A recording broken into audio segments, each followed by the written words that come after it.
اعوذ باللہ من الشیطان الرجیم بسم اللہ الرحمن الرحیم یثبت اللہ الذین آمنوا بالقول الثابت فی الحیاۃ الدنیا وفی الآخرہ صدق اللہ مولانا العظیم۔ میرے عزیز و دوستو، اللہ رب العزت کا بے حد کرم ہے، احسان ہے کہ اللہ پاک نے ہمیں دین سیکھنے، سمجھنے اور عمل کے جذبے سے جمع فرمایا ہے۔ اللہ تعالی ہم سب کے آنے کو، جمع ہونے کو، مل بیٹھنے کو اپنی بارگاہ میں قبول فرمائے، کمی کوتاہیوں کو معاف فرمائے۔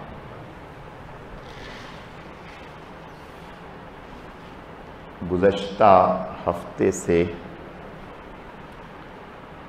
ہمارا موضوع عالم برزخ کا بارے میں چل رہا ہے۔ عالم برزخ کہتے ہیں مرنے کے بعد جو جہان ہے، قیامت سے پہلے، مرنے کے بعد اور قیامت سے پہلے، میدان حشر میں کھڑے ہونے سے پہلے جو درمیانی وقت ہے، اس کو عالم برزخ کہتے ہیں۔ برزخ کے معنی پچھلی ہفتے بھی میں نے عرض کیے تھے، دوبارہ سے پھر برزخ کے معنی آڑ کے ہیں، پردے کے ہیں، وہ جہان ہم سے پردے میں ہے، اس کے حالات ہم سے پردے میں ہیں، اس لیے اسے عالم برزخ کہتے ہیں۔ عالم برزخ جو ہے یہ بہت بڑا جہان ہے، جیسے دنیا ایک جہان ہے، عالم برزخ بھی ایک بہت بڑا جہان ہے۔ تو عالم برزخ میں نیک لوگوں کو راحت پہنچتی ہے اور جو کافر ہیں انہیں وہاں عذاب ہوتا ہے۔ حدیث شریف میں آتا ہے، آپ صلی اللہ علیہ وسلم کا ارشاد ہے کہ جب موت کا فرشتہ آتا ہے عزرائیل، تو ایمان والے کو آ کر کے وہ سلام کہتا ہے اور پھر اسے کہتا ہے کہ اب آپ اللہ سے ملاقات کے لیے چلیے، اور پھر ایک حدیث میں آتا ہے کہ اسے فرشتے اس موقع پر تسلی دیتے ہیں اور کہتے ہیں گھبرانا نہیں، بیوی بچوں کے چھوٹنے پر، ان کی جدائی پر افسردہ نہ ہونا۔ اس کے سامنے اللہ تعالیٰ آخرت کے حالات ظاہر فرما دیتے ہیں۔ جب آدمی پر نزع کا وقت ہوتا ہے، اس لیے علماء نے لکھا ہے کہ جب انسان کے اوپر نزع کا وقت ہوتا ہے، جان نکلنے کا وقت، اس وقت توبہ قبول نہیں ہوتی، اس وقت کے ایمان کا اعتبار نہیں۔ یہی وجہ ہے کہ جب فرعون پانی میں ڈوب رہا تھا اور اس سے یقین ہو گیا کہ اب میں نہیں بچ سکوں گا، تو اس وقت وہ کہنے لگا کہ اب میں ایمان لایا۔ تو اللہ پاک نے حضرت جبرائیل علیہ السلام کو یا حضرت اسرائیل علیہ السلام کو بھیجا، اس کے منہ میں مٹی ڈال دی، اس لیے کہ اس وقت کا ایمان معتبر نہیں ہے۔ کیوں معتبر نہیں؟ کہ اس موقع پر آخرت کے حالات ظاہر ہو جاتے ہیں، انسان کے سامنے جنت یا جہنم کے حالات ظاہر ہو جاتے ہیں۔ اب جو ایمان بالغیب ہے، بن دیکھے ایمان، وہ نہیں رہتا، اس لیے اس کا ایمان معتبر نہیں ہوتا۔ تو خیر، فرشتے اس ایمان والے کو تسلی دیتے ہیں اور کہتے ہیں پریشان نہ ہو، اللہ تعالیٰ کے ہاں تیرے لیے بہت نعمتیں ہیں۔ اور پھر فرشتے اسے کہتے ہیں اچھا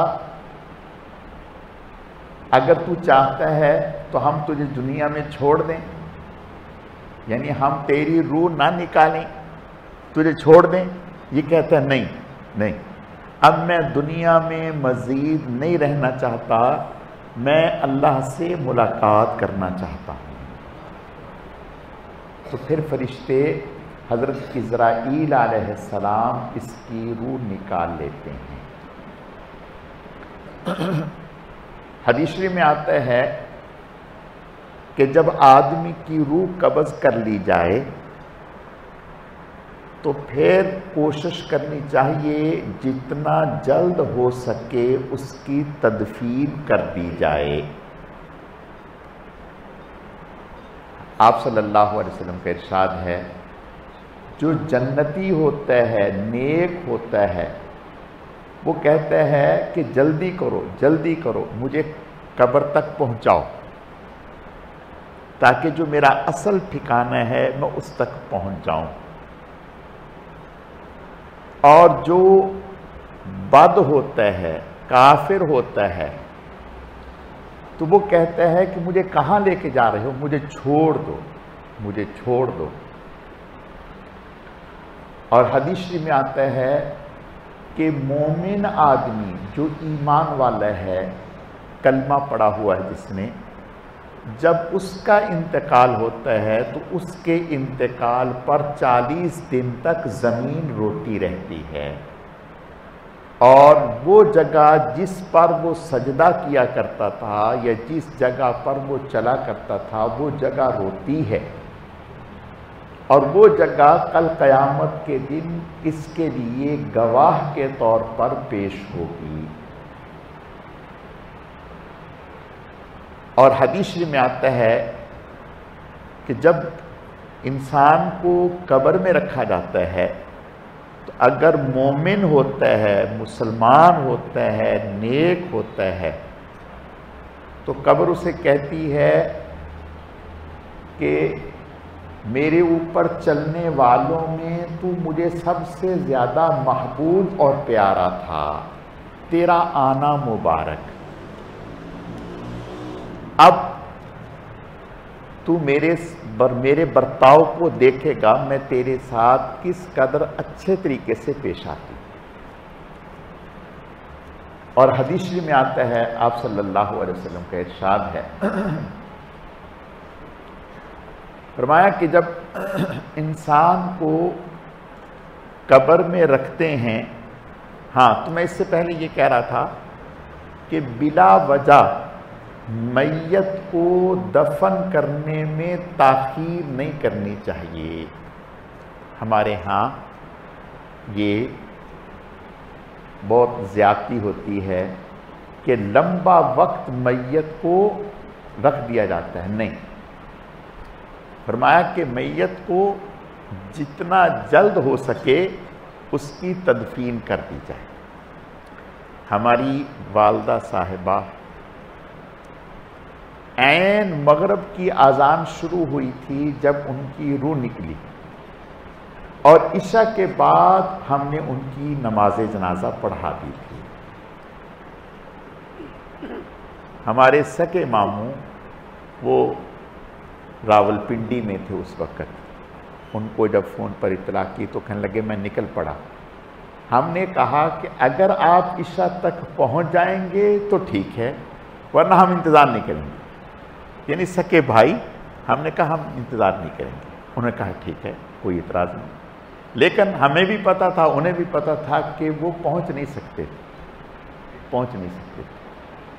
جن لوگوں کو پتہ چل سکا دور قریب کے، جو جہاں تھا جیسے ہی سنا فوراً وہاں سے نکل پڑا، فوراً نکل پڑا۔ ہمارے گاؤں میں بہت بڑا جنازہ ہوا تھا، گاؤں کے لوگ رات کو جلدی سو جاتے ہیں، لیکن اس جنازے کے انتظار میں لوگ جاگتے رہے، نہیں سوئے۔ عشاء سے آدھ گھنٹہ پون گھنٹہ تر تاخیر ہو گئی۔ کچھ لوگوں کے فون آئے ہم تک کہ بھی تھوڑا سا انتظار کر لیں، ہم 2-4 کلومیٹر کے فاصلے پر ہیں، گاڑیوں میں ہیں۔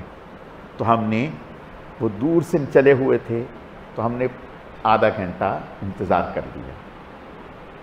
تو عرض کرنے کا مقصد یہ ہے کہ تدفین جلدی کرنی چاہیے، تدفین جلدی کرنی چاہیے، بلا وجہ روک کے نہیں رکھنا چاہیے۔ تو جب میت کو قبر میں رکھا جاتا ہے، مٹی ڈال دی جاتی ہے، تو اس وقت جب لوگ واپس چلنے لگتے ہیں تو حدیث شریف میں آتا ہے کہ میت جانے والوں کے قدموں کی آہٹ کو سنتی ہے، یعنی اسے پتہ چل رہا ہوتا ہے کہ اب یہ مجھے چھوڑ کے جا رہے ہیں۔ اور حدیث شریف میں آتا ہے کہ میت کو دفن کرنے کے بعد کم از کم اتنی دیر کھڑے رہنا چاہیے جتنی دیر میں اونٹ ذبح کر کے اس کی کھال اتار کر اس کا گوشت بنا کر 7 حصوں میں تقسیم نہ کر دیا جائے، جتنا وقت اس پر لگتا ہے، یعنی کم و پیش 1 سے 2 گھنٹے، 1 سے 2 گھنٹے، اتنی دیر قبر پر جو اعزاء اقربا ہیں، اولاد ہیں، بھائی ہیں، رشتہ دار ہیں، محبت کرنے والے ہیں، انہیں کھڑا رہنا چاہیے اور پڑھتے رہنا چاہیے۔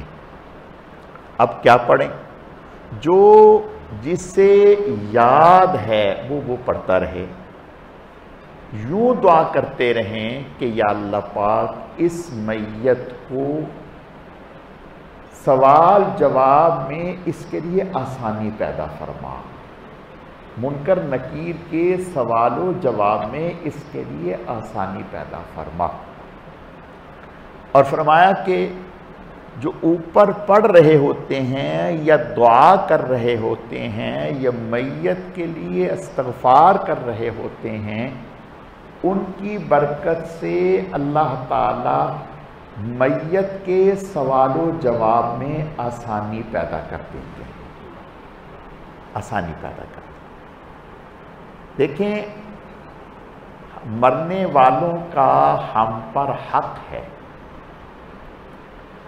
دنیا میں ہماری محبت ایک دوسرے سے اغراض اور مقاصد کے تحت ہے۔ آپ کو مجھ سے غرض ہے، مجھے آپ سے غرض ہے، ہم ایک دوسرے سے محبت کرتے ہیں کہ بھئی ابھی نہیں، کل کلاں کسی وقت اس سے کام پڑ سکتا ہے، کوئی فائدہ پہنچ جائے گا، مجھے آپ سے، آپ کو مجھ سے، اسی طرح اولاد باپ سے، باپ کو اولاد سے۔ لیکن اصل محبت کا پتہ مرنے کے بعد چلتا ہے کہ ہمیں کیسی محبت ہے، اس لیے کہ اب جو چلا گیا اس سے ہماری تو کوئی غرض نہیں، اب دیکھنا یہ ہے کہ ہم اس کو کتنا یاد رکھتے ہیں۔ مفتی پاکستان مفتی محمد شفیع صاحب رحمۃ اللہ علیہ، جو تقی عثمانی صاحب دامت برکاتہم العالیہ کے والد صاحب تھے، جب ان کا آخری وقت آیا تو انہوں نے اپنے اولاد کو جمع کیا اور جمع کر کے فرمایا کہ بیٹا دیکھو ایک بات سن۔ سب متوجہ ہو گئے۔ فرمایا کہ یہ تو دنیا کا دستور ہے ہی کہ مرنے کے بعد سبھی بھلا دیتے ہیں، لیکن میری اتنی درخواست ہے آپ سے کہ آپ ذرا جلدی نہ بھلانا، آپ جلدی نہ بھلانا، یعنی لوگ مرنے کے بعد بھول گئے، ختم، فرمایا کہ جلدی نہ بھلانا۔ حضرت کے صاحبزادے فرماتے ہیں کہ حضرت کی کہی ہوئی یہ بات ایسی دل پر نقش ہوئی کہ آج تک حضرت کے لیے شروع دن سے آج تک جو ہم نے ایک مقدار متعین کی ہوئی تھی ایصال ثواب کی، اس میں کبھی ناغہ نہیں آیا، اس میں کبھی ناغہ نہیں، اس کا برابر انہیں اجر و ثواب پہنچاتے ہیں۔ تو میں عرض یہ کرنا چاہتا ہوں کہ محبت کا پتہ تو مرنے کے بعد چلتا ہے کہ ہمیں کس سے کتنی محبت ہے۔ اگرچہ اس کی طرف سے ہمیں کوئی رسپانس نہیں مل رہا ہوتا، کوئی جواب نہیں مل رہا ہوتا، لیکن ہمارا تو ان تک پہنچتا ہے۔ ہمارا ہدیہ اور ہماری استغفار اور ہمارا پڑھنا، ہمارا مالی صدقہ، یہ انہیں پہنچ رہا ہوتا ہے، اور وہ ہمیں دعا کی صورت میں، اللہ کی بارگاہ میں سفارش کی صورت میں وہ ہمیں بدل دیتے ہیں۔ حدیث شریف میں آتا ہے، آپ صلی اللہ علیہ وسلم کا ارشاد ہے، ہمارے جو اعمال ہیں نا، جو ہم یہاں اعمال کر رہے ہیں، ہمارے یہ اعمال ہمارے اعزاء اقربا، بہن بھائی، والدین، رشتہ دار جو اس دنیا سے جا چکے، انہیں بتائے جاتے ہیں، اللہ ان کو بتا رہے ہوتے ہیں کہ پیچھے آپ کی اولاد، آپ کا بھائی، آپ کا رشتہ دار یہ کر رہا ہے۔ اگر ہمارے اعمال اچھے ہوتے ہیں تو وہ بہت خوش ہوتے ہیں اور اللہ کی بارگاہ میں سفارش کرتے ہیں، اور جب ہمارا ہدیہ انہیں پہنچتا ہے بہت خوش ہوتے ہیں۔ آپ صلی اللہ علیہ وسلم کا ارشاد ہے، فرمایا عالم برزخ میں، آخرت میں، جب دنیا والے ان کے لیے دعا کرتے ہیں، استغفار کرتے ہیں، انہیں ایصال ثواب کرتے ہیں، کائنات کی کسی نعمت کے حاصل ہونے پر انسان کو اتنی خوشی نہیں ہوتی، ساری دنیا مل جائے، ساری دنیا مل جائے، اتنی خوشی نہیں ہوتی جتنی خوشی اس مرحوم کو جو آخرت میں پہنچا ہوا ہے، اس مسلمان کے ایصال ثواب کی، اس کے استغفار کی، اس کے دعا کی، اور اس پر ملنے والے اجر و ثواب کی اس کو جتنی خوشی ہوتی ہے، اتنی کسی چیز کی خوشی نہیں ہوتی۔ اتنا وہ خوش ہوتا ہے، اتنا خوش ہوتا ہے کہ جس کو بیان نہیں کیا جا سکتا۔ تو فرمایا کہ جب آدمی قبر میں رکھا جاتا ہے تو اس وقت قبر میں ایسا منظر بنتا ہے کہ جیسے سورج غروب ہو رہا ہے،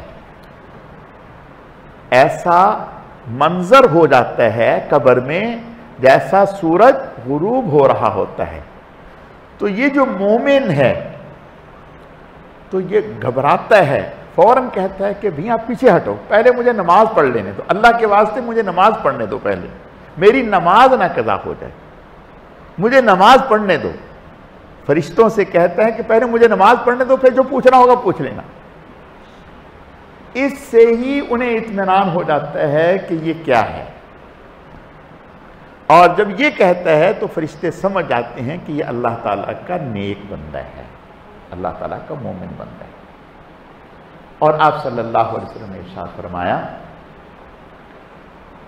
فرمایا کہ جو عالم برزخ میں ہے اس کی مثال ایسے ہے جیسے ڈوبتا ہوا آدمی جو پانی میں ڈوب رہا ہو، وہ سہارے تنکے تنکے کا سہارا ڈھونڈتا ہے کہ کسی نہ کسی طریقے سے میں بچ جاؤں۔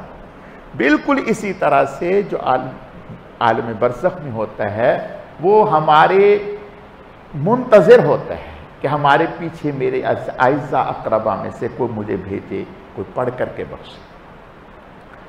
تو ہمارے اعمال کا اجر و ثواب انہیں ملتا ہے، اور پھر اگر ہمارے اعمال اچھے نہیں ہوتے، برے اعمال ہوتے ہیں اور انہیں اطلاع ملتی ہے کہ یہ برے اعمال، تو اب وہ افسردہ ہوتے ہیں، پریشان ہوتے ہیں، اور اللہ کی بارگاہ میں دعا اور التجا کرتے ہیں، اے اللہ اپنے کرم سے اسے نیک اعمال کی توفیق عطا فرما اور برے اعمال سے اس کو بچا۔ تو خیر فرمایا کہ مومن آدمی 3 چیزیں اسے نفع پہنچاتی ہیں۔ جب آدمی قبر میں آخرت میں پہنچتا ہے تو 3 چیزوں کا اسے نفع پہنچتا ہے۔ ایک تو اپنی زندگی میں اگر وہ دین کی تعلیم دے کر کے گیا، لوگوں کو دین سکھایا، دین پڑھایا، دین سمجھایا، جب تک لوگ اس پر عمل کرتے رہیں گے، اس دین کو آگے پھیلاتے رہیں گے، تو اس کو اجر و ثواب ملتا رہے گا۔ اور دوسری چیز، نیک اولاد چھوڑ کر چلا گیا، نیک اولاد چھوڑ کر کے چلا گیا۔ یہ اولاد جب تک نیکی پر قائم رہے گی، نیک اعمال کرتی رہے گی، خواہ یہ نیک اعمال کرتے ہوئے ماں باپ کے ایصال ثواب کی نیت کریں یا نہ کریں، ماں باپ کو اس نیک اولاد کی اعمال صالحہ کا اجر و ثواب ملتا رہے گا۔ اور تیسری چیز،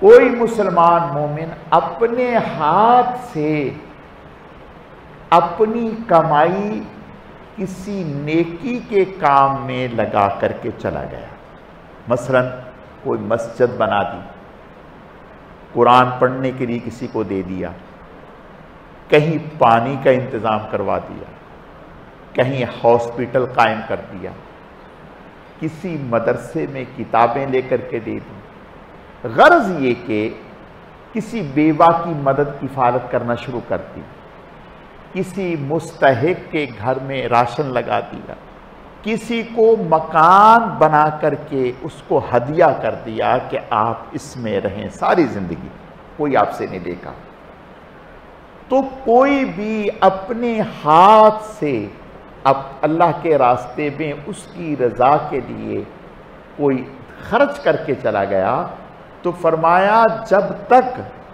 جب تک لوگ اس سے نفع حاصل کرتے رہیں گے، اس کو اجر و ثواب ملتا رہے گا۔ اور حدیث شریف میں آتا ہے کہ میدان حشر میں کچھ لوگ اٹھیں گے، جب میدان حشر میں لوگ اٹھیں گے تو وہ اپنا اجر و ثواب دیکھیں گے، تو وہ اللہ پاک سے کہیں گے یا اللہ پاک اتنے ہمارے اعمال تو نہیں تھے جتنا آج ہم اجر و ثواب دیکھ رہے ہیں۔ دیکھو بھائی، آپ نے مثال کے طور پر دن میں 4 چیزیں بیچیں، ٹھیک ہے، 4 چیزیں بیچیں، اب 4 چیزوں کا آپ کو پتہ ہے کہ بھی 4 چیزیں بیچی ہیں، 4 چیزوں کا 1 لاکھ روپیہ میرے غلے میں ہونا چاہیے، ٹھیک ہے، لیکن آپ نے شام کو دراز کھولا تو اس میں سے 4 کروڑ نکل آئے، تو دماغ تو گھومے گا نا بھائی کہ بھی میرے تو 1 لاکھ روپیہ تھا اور یہ اتنی رقم بڑی کہاں سے آ گئی؟ تو آدمی پوچھتا ہے کہ بھی آپ نے رکھی ہے کہاں سے آ گیا؟ کبھی آنکھیں ملتا ہے کہ مجھے دھوکہ تو نہیں لگ گیا؟ یعنی انسان کو پتا ہوتا ہے کہ میں نے کیا کمایا ہے، کتنا کمایا ہے۔ تو فرمایا قیامت کے دن جب نیک آدمی اپنا اجر و ثواب دیکھے گا تو وہ حیران ہو کر کے کہے گا، اے اللہ اتنی محنت، اتنی نیکی کی کمائی میں نے نہیں کی تھی، یہ اجر و ثواب جو میرے حصے میں ہے میں دیکھ رہا ہوں، یہ میرا ہی ہے، کسی اور کا تو نہیں۔ اللہ کہیں گے یہ تیرا ہی ہے۔ یا اللہ پاک یہ کہاں سے آیا؟ اللہ پاک فرمائیں گے جو تیری اولاد تھی انہوں نے تیرے لیے دعائیں کی تھیں، انہوں نے تیرے لیے دعائیں کی تھی، ان کی دعاؤں کی برکت سے پہاڑوں سے بڑھ کر اللہ نے تجھے اجر و ثواب دے دیا۔ یہ صرف اولاد کا نہیں، ہر مسلمان کا، جو مسلمان پہلے اس دنیا سے گئے ہوئے مسلمانوں کو ایصال ثواب کرتا ہے، اللہ تعالیٰ انہیں ایسا ہی اجر و ثواب عطا فرماتے ہیں۔ حدیث میں آتا ہے کہ جب یہ قبر میں سوال جواب سے فارغ ہو جائے گا اور اس کے نیک اعمال آ جائیں گے اور منکر نکیر سے کہیں گے کہ جو پوچھنا ہم سے پوچھ، اسے زحمت دینے کی ضرورت نہیں۔ اب یہ حیران ہو کر کے کہے گا کہ ایسی مشکل میں نہ زبان اپنی، نہ علاقہ اپنا، نہ کوئی پہچان، کوئی تعلق نہیں، آپ کون ہیں جو مشکل وقت میں میرے آ گئے؟ کبھی آپ نے دیکھا ہوگا کہ آدمی کہیں، میں مثال دے رہا ہوں، آپ گئے سعودیہ گئے، انگلینڈ گئے، کسی اور ملک گئے، آپ امیگریشن میں پھنس گئے، ٹھیک ہے، انہوں نے کوئی آپ کی غلطی نکال دی کہ آپ کے پاسپورٹ میں، آپ کے ویزے میں یہ خامی ہے، یہ مسئلہ ہے، اب آپ پریشان ہیں، زبان نہیں جانتے، کیا کریں؟ ایسے میں کوئی بڑا افسر جو ہے وہ آ گیا اور اس نے آپ کا ہاتھ پکڑ کے کہا چلو، انہوں سے کہا ہٹو پیچھے، تو اس وقت آپ کا دل کس قدر خوش ہوگا کہ یار میں تو بڑا مصیبت میں پھنس گیا تھا، آپ کون ہیں کہ اللہ نے آپ کو فرشتہ بنا کر میرے لیے بھیج دیا، اگر آپ نہ آتے تو مجھے تو یہ واپس کر دیتے، آگے جانے ہی نہ دیتے۔ اتنی خوشی یہاں نہیں ہوتی جتنی خوشی قبر میں، جب اس گھڑی میں ہم ہوں گے اور اس گھڑی میں ہمارے سامنے وہ لوگ ہوں گے، جب ہم سوال و جواب ہوگا تو کچھ لوگ ہوں گے جو سوال و جواب کرنے والوں کو کہیں گے جو پوچھنا ہم سے پوچھیں، جو پوچھنا ہم سے پوچھیں، ہم جواب دیتے ہیں، اور وہ خوبصورت شکل میں انسان، خوبصورت انسانوں کی شکل میں ہوں گے۔ یہ اس سے پوچھے گا آپ کون ہیں؟ وہ کہیں گے ہم آپ کی نماز ہیں، کچھ کہیں گے ہم آپ کا روزہ ہیں، کچھ کہیں گے ہم آپ کی تلاوت ہیں، کچھ کہیں گے ہم آپ کا صدقہ اور خیرات ہیں، کچھ کہیں گے ہم آپ کا حج عمرہ ہیں، جو نیکیاں آپ نے دنیا میں کی، آج ہم اس اللہ پاک نے انسانی شکل میں آپ کے دفاع کے لیے ہمیں کھڑا کر دیا، تو اس وقت اس کی خوشی کی انتہا نہیں رہے گی۔ پھر اسے کہا جائے گا اب آپ آرام کریں، آرام کریں، اور یہ کیا کہے گا؟ یہ کہے گا کہ مجھے چھوڑو۔ وہ کہیں گے اچھا کیا؟ کہے گا مجھے چھوڑو، مجھے دنیا میں جانے دو، ایک دفعہ دنیا میں جا کر ذرا گھر والوں کو تو بتاؤں، گھر والوں کو بتاؤں کہ میں تو بہت مطمئن ہوں، میرے ساتھ تو بہت ہی کرم کا معاملہ کر دیا۔ تو اس وقت فرشتے کہیں گے کہ اللہ کی طرف سے یہ قانون اور ضابطہ نہیں ہے کہ آپ دنیا میں جا کر کے بتائیں، نہیں، بس آپ آرام کریں۔ پھر یہ دعا کرے گا، یا اللہ پاک مہربانی فرما، جلدی قیامت کو قائم فرما، تاکہ میں جنت کی کھڑکی اللہ اس کی طرف کھول دیں گے اور جہنم کا ٹھکانہ بھی دکھائیں گے اور بتائیں گے کہ اگر تیرے اعمال اچھے نہ ہوتے تو یہ جہنم میں تجھے ڈالا جاتا، اور جنت کی کھڑکی کھول دیں گے اور صبح و شام جنت اس کو دکھائی جائے گی، جنت کی نعمتیں اسے حاصل ہوں گی۔ یہ خوش ہوگا، دعا کرے گا کہ یا اللہ پاک جلد حساب و کتاب قائم ہو اور جنت کی نعمتیں مجھے ملیں۔ تو اس طرح سے اللہ پاک پھر قبر میں اب کیا وقت کریں گے، کیا کریں گے؟ حدیث میں آتا ہے، ایک صحابی فرماتے ہیں حضور علیہ السلام سے، یا رسول اللہ صلی اللہ علیہ وسلم، میں فلاں جگہ پر میں نے خیمہ لگایا ہوا تھا تو وہاں کوئی بھی نہیں تھا، میں نے سورہ تبارک الذی سن کہ تبارک الذی پوری سورت کسی نے پڑھی لیکن تھا کوئی بھی نہیں. آپ نے ارشاد فرمایا کہ حقیقت میں آپ نے جو خیمہ لگایا وہ ایک قبر پر خیمہ لگایا تھا اور قبر کا نشان مٹ گیا. اور یہ جو میت تھی جو آپ نے آواز سنی یہ نیک مسلمان تھا جو رات کو سورہ تبارک الذی پڑھنے کا معمول رکھتا تھا. اس کی برکت سے اللہ نے اس کی مغفرت کر دی. حدیث شریف میں آتا ہے آپ صلی اللہ علیہ وسلم کا ارشاد ہے فرمایا جو سورہ تبارک الذی رات کو پڑھنے کا معمول رکھتے ہیں یعنی پڑھ کر کے سوتے ہیں تو فرمایا کہ یہ سورت اس میت پر اپنے اس طرح سے پر بچھا لیتی ہے جیسے مرغی اپنے بچوں کو اپنے پروں میں لے لیتی ہے اور اللہ کی بارگاہ میں کہتی ہے کہ اے اللہ یا تو مجھے اپنے قرآن سے نکال دے اور یا پھر میری سفارش اس کے حق میں قبول فرما. تو سورہ ملک کی سفارش کو اللہ قبول کر کے اس سے عذاب سے قبر کے عذاب سے بچا لیتے ہیں. آپ نے ارشاد فرمایا قبر کے عذاب سے بچانے میں سورہ تبارک الذی اور سورہ الف لام میم سجدہ جو 21ویں پارے میں ہیں فرمایا ان کے پڑھنے کی برکت سے اللہ انسان کو قبر کے عذاب سے بچا لیتے ہیں, محفوظ فرما دیتے.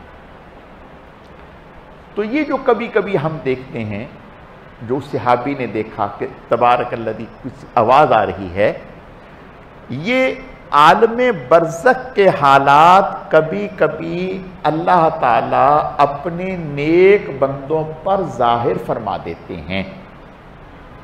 اس کو کہتے ہیں کرامت. یہ کسی انسان کے اختیار میں نہیں ہوتی. اللہ تعالیٰ اپنے ولیوں کو اپنے جو اولیاء ہیں ان پر کبھی کبھی آخرت کے حالات منکشف کر دیتے ہیں, کھول دیتے ہیں. حضرت حکیم الامت مولانا اشرف علی صاحب تھانوی رحمت اللہ علیہ ایک دفعہ قبرستان سے ہو کر کے گئے تو لوگوں نے جو حضرت کے خاص لوگ تھے انہوں نے حضرت سے فرمایا کہ حضرت آپ نے کیا دیکھا, یعنی قبرستان آپ تشریف لے گئے تھے, آپ نے کیا دیکھا؟ حضرت نے فرمایا عجب دیکھا, کمی پیشی اللہ معاف فرمائے. تو حضرت نے فرمایا جو دنیا میں بادشاہ تھے وہ قبروں میں فقیر نظر آئے. جو دنیا میں بادشاہ تھے کیا مطلب بہت مال و دولت تھا, سب کچھ تھا, لیکن آخرت کے اعتبار سے تیاری نہ تھی. فرمایا وہ قبروں میں فقیر نظر آئے. اور جو دنیا میں فقیر تھے, فقیر بئی معنی کہ ظاہری اسباب کی دنیا میں کچھ نہیں تھا, اگر ہوتا تو اللہ کے راستے میں صدقہ اور خیرات کر دیتے. اپنا عیش و عشرت انہوں نے کچھ نہیں کیا, اپنا سب کچھ اللہ کے راستے میں دیا اور دنیا میں تنگی اور سادگی سے زندگی گزاری. یہ معنی ہے فقیر کے. یہ مطلب نہیں فقیر کا کہ جو بھیک مانگ رہے ہو, یہ مقصد نہیں ہے. یہ مقصد جو میں عرض کر رہا ہوں. تو فرمایا جو دنیا میں فقیر تھے وہ قبروں میں بادشاہ نظر آئے, وہ قبروں میں بادشاہ نظر آئے. تو یہ کبھی کبھی آخرت کے حالات اللہ تعالیٰ اپنے نیک بندوں پر منکشف کر دیتے ہیں. تو قبروں میں اللہ پاک نیک لوگوں کے ساتھ مختلف معاملہ فرماتے ہیں. مثلا میں نے پہلے بھی ایک دفعہ عرض کیا کہ ایک صاحب قبر میں قرآن کی تلاوت کر رہے تھے, قرآن کی تلاوت کر رہے تھے. یاد رکھیں دنیا میں جس انسان کو جس عبادت سے لگن ہوتی ہے اللہ تعالیٰ اس سے عالم برزخ میں اسی کی اجازت دے دیتے ہیں۔ مثلا بعض لوگ ہیں ان کو نفل پڑھنے کا بہت ذوق ہوتا ہے، یعنی وہ نفل پڑھتے رہیں گے، نفل پڑھتے رہیں گے۔ میں نے ایک دن بتایا تھا حضرت امام ابو یوسف رحمۃ اللہ علیہ دن میں عدالتی نظام کو چلاتے، چیف جسٹس تھے اور دن کو عدالت میں بیٹھ کے فیصلے کرتے، رات کو 200 رکعت نوافل یومیہ پڑھنے کا معمول تھا، یومیہ 200 رکعت نوافل پڑھنے کا معمول تھا، یہ کم و بیش، لیکن کثرت سے نفل پڑھتے تھے۔ تو تباہیں ہوتی ہیں، بعض لوگوں کی طبیعت نفل پڑھنے کی، بعض لوگوں کی طبیعت قرآن پڑھنے کی، بعض لوگوں کی طبیعت کسی اور نیک عمل کی۔ تو فرمایا جس طبیعت میں جس نیک عمل کی رغبت ہوتی ہے اللہ انہیں عالم برزخ میں اس عمل کو کرنے کی اجازت دے دیتے ہیں، وہ عمل کر رہا ہوتا ہے۔ تو ایک بزرگ جو ہے وہ قبر میں قرآن کی تلاوت کر رہے تھے، تو ایک کوئی اللہ کے ولی گزرے، انہوں نے ان کی قبر پر مراقبہ کیا، یعنی توجہ دی، تو انہیں ظاہر ہوا کہ یہ آدمی جو ہے قرآن کی تلاوت کر رہا ہے۔ اب یہاں ایک بات اور سمجھیں، بعض لوگ کہتے ہیں کہ قبر میں کچھ نہیں ہوتا، نہیں، نہ قبر میں عذاب ہے نہ قبر میں ثواب ہے، کچھ نہیں ہوتا۔ اور یہ حدیث میں آتا ہے، آپ نے ارشاد فرمایا کہ جب آدمی قبر والے کے پاس جا کر کے سلام کرتا ہے تو وہ سنتا ہے اور سلام کا جواب دیتا ہے اور پہچانتا ہے ہمیں، اور وہ ہمیں پہچانتا ہے۔ تو اب بعض لوگ اس کے اوپر ایک عقلی اشکال کرتے ہیں، جبکہ یہاں عقلی اشکال بنتا نہیں، لیکن اب کون سمجھائے؟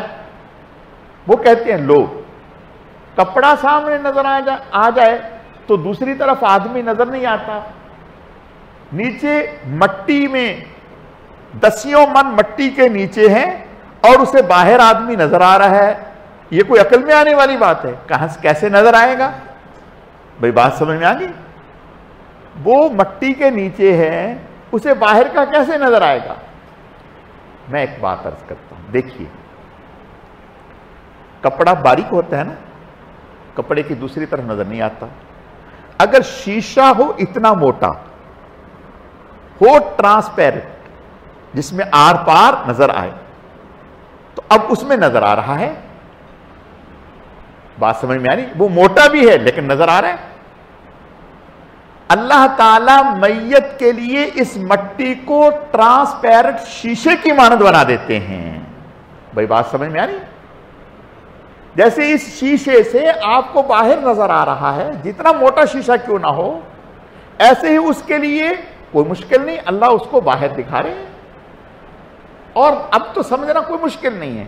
اسلام آباد میں ایک شخص بیٹھ کے ٹی وی کے اوپر تقریر کر رہا ہے، سمجھنے؟ وہاں بیٹھ کے بیچ میں کتنی رکاوٹیں ہیں، کتنی عمارتیں ہیں، کتنے پہاڑ ہیں، کتنے جنگلات ہیں، سب کچھ ہے، لیکن آپ اس کو صاف دیکھ رہے ہیں، صرف دیکھ نہیں رہے، پوری حرکات دیکھ رہے ہیں، اس کے ہونٹ دیکھ رہے ہیں، اس کی آنکھوں کی حرکت دیکھ رہے ہیں، ہاتھوں کی حرکت دیکھ رہے ہیں۔ جو ایک انسان یہ کر سکتا ہے تو اللہ تو انسان کے خالق ہیں، مالک ہیں، اس کے لیے کیا مشکل ہے؟ بات سمجھ میں آ رہی؟ تو یہ اشکال کوئی معنی نہیں رکھتے۔ خیر، تو میت جو ہے وہ قبر میں وہ باہر جو جا کر اس کو سلام کرتا ہے، اس کا سلام سنتا بھی ہے اور اس کا جواب بھی دیتا ہے اور اس کو پہچانتا بھی ہے۔ میں نے پچھلی دفعہ بھی عرض کیا تھا، حضرت حکیم الامت مولانا اشرف علی صاحب تھانوی رحمۃ اللہ علیہ نے اپنی کتاب مواعظ اشرفیہ غالباً، اس میں حضرت نے ایک واقعہ لکھا کہ ایک نوجوان تھا، اپنی والدہ کی قبر پہ جایا کرتا تھا اور جا کر کے پڑھا کرتا تھا۔ تو ایک دن والدہ خواب میں نظر آئیں، تو والدہ نے کہا کہ بیٹا جب آپ میری قبر پہ آیا کریں تو سلام کرتے کے ساتھ ہی پڑھنا شروع نہ کیا کریں۔ اس نے کہا اماں پھر؟ کہا پہلے سلام کریں، سلام کرنے کے بعد کچھ دیر خاموش کھڑے رہیں، پھر اس کے بعد پڑھنا شروع کریں۔ اس نے کہا اماں کیوں؟ کہا بیٹا جب آپ سلام پڑھنے کے ساتھ ہی تلاوت شروع کرتے ہو تو جب تلاوت کرتے ہو تو تمہارے چہرے سے، منہ سے ایسا نور نکلتا ہے، ایسے انوارات نکلتے ہیں، اس کی روشنی میں صحیح سے آپ کا چہرہ نہیں دیکھ پاتی، میں آپ کا چہرہ نہیں دیکھ، میرا دل چاہتا ہے میں جی بھر کے پہلے آپ کا چہرہ دیکھ لوں پھر آپ پڑھیں۔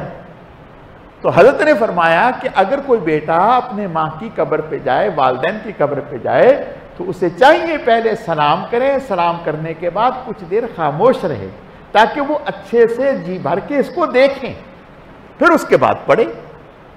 تو پتہ چلا کہ میت جو ہے وہ جانے والے کو پہچانتی ہے اور سلام کا جواب دیتی ہے۔ تو بہرحال اللہ پاک نے آخرت کے حالات، عالم برزخ کے حالات پردے میں اس لیے رکھے ہیں، پردے میں اس لیے رکھے ہیں، اگر اللہ تعالیٰ انہیں ظاہر فرما دیتے تو پھر ایمان بالغیب نہ رہتا، پھر تو ساری دنیا کلمہ پڑھ لیتی، پھر تو کافر بھی کلمہ پڑھ لیتی، پھر ایمان، پھر پرکھ کیا ہوتی، پھر آزمائش کیا ہوتی۔ تو اللہ پاک نے یؤمنون بالغیب اسی لیے رکھا ہے تاکہ پتہ چلے کون ہیں جو عقل کے پیچھے چل رہے ہیں اور کون ہیں جو ہمارے نبی کی تعلیمات یا ہماری کتاب کی روشنی میں چل رہے ہیں۔ اللہ تعالیٰ سمجھنے کی، عمل کرنے کی توفیق عطا فرمائے۔ باقی انشاءاللہ تعالیٰ آئندہ خاندانوں کی ہدایت کا ذریعہ فرما، خاندانوں میں دین کے پھیلنے کے لیے ہماری ان بچیوں کو ذریعے کے طور پر قبول فرما۔ اے اللہ ان بچیوں کو اور ان کے والدین کی سب کی مغفرت فرما۔ اے اللہ ہمارے اس مدرسے کے ساتھ جتنے بھی لوگ محبت کرتے ہیں، تعاون فرماتے ہیں، اے اللہ اس کے لیے دعائیں کرتے ہیں، ان فارغ ہونے والی بچیوں کو سب کی مغفرت کا ذریعہ فرما۔ اے اللہ سب کی مغفرت کا ذریعہ فرما۔ اے اللہ اپنے کرم سے اس ہونے والے پروگرام کو اپنی بارگاہ میں بے حد قبول فرما، دین کی مؤثر دعوت کا ذریعہ فرما۔ اے اللہ اپنے کرم سے، اپنی رحمت سے ہم سب کو دین کے تمام کاموں کے لیے قبول فرما۔ اے اللہ قبول فرما، جتنے بھی لوگ اس کے ساتھ تعاون فرماتے ہیں، محبت کرتے ہیں، اے اللہ سب کو دنیا اور آخرت میں اپنی شایان شان اجر بدلہ اور ثواب عطا فرما۔ اے اللہ اپنا پاک نام صحیح صحیح لینا نصیب فرما، اپنے پاک نام کی لذت، حقیقت، حلاوت، معرفت نصیب فرما، اپنا قرب اور تعلق نصیب فرما۔ جو بہنیں ذوق و شوق سے تشریف لاتی ہیں ان کے آنے کو قبول فرما۔ سبحان ربک رب العزت عما یصفون وسلام علی المرسلین والحمد للہ رب العالمین برحمتک یا ارحم الراحمین۔ کہ آئندہ اتوار کو انشاءاللہ اپنے ہاں ختم بخاری شریف ہے، تو آئندہ ہفتے جیسے گزشتہ سالوں میں ہم عشاء کے بعد جو ہے کئی سارے کام نمٹا لیتے ہیں اور اتوار کے پروگرام کی جو ذمہ داری کام ہوتے ہیں وہ ہم ساتھیوں کے ذمے لگا دیتے ہیں۔ تو آپ سے درخواست ہے اپنے ذہن میں رکھیں اور انشاءاللہ آئندہ ہفتے کو اہتمام کے ساتھ تشریف لائیں۔ جتنے بھی لوگ موجود ہیں انشاءاللہ تعالی سب کے دعوت نامے موجود ہیں، کچھ کے نام یاد ہیں ان کو نام لکھ لیے، کچھ کے نام یاد نہیں ہیں، انشاءاللہ ان کو دعوت نامہ ویسے دے دیں گے۔ تو بہنوں سے بھی درخواست ہے، آپ سے بھی، کہ سب اس پروگرام میں شوق سے تشریف لائیں۔ انشاءاللہ یہ ایک بچیاں جو فارغ ہو رہی ہیں ان کے لیے، ان کے والدین کے لیے، سب کے لیے آپ کا آنا حوصلہ افزائی کا ذریعہ ہے اور اجر و ثواب کا ذریعہ ہے۔ اس لیے سب سے درخواست ہے کہ ضرور اس میں شرکت فرمائیں۔ اللہ تعالیٰ سب کو جزائے خیر عطا فرمائے۔ ابھی انشاءاللہ مجلس سے ذکر ہوگی۔ لا الہ الا اللہ سیدنا محمد الرسول اللہ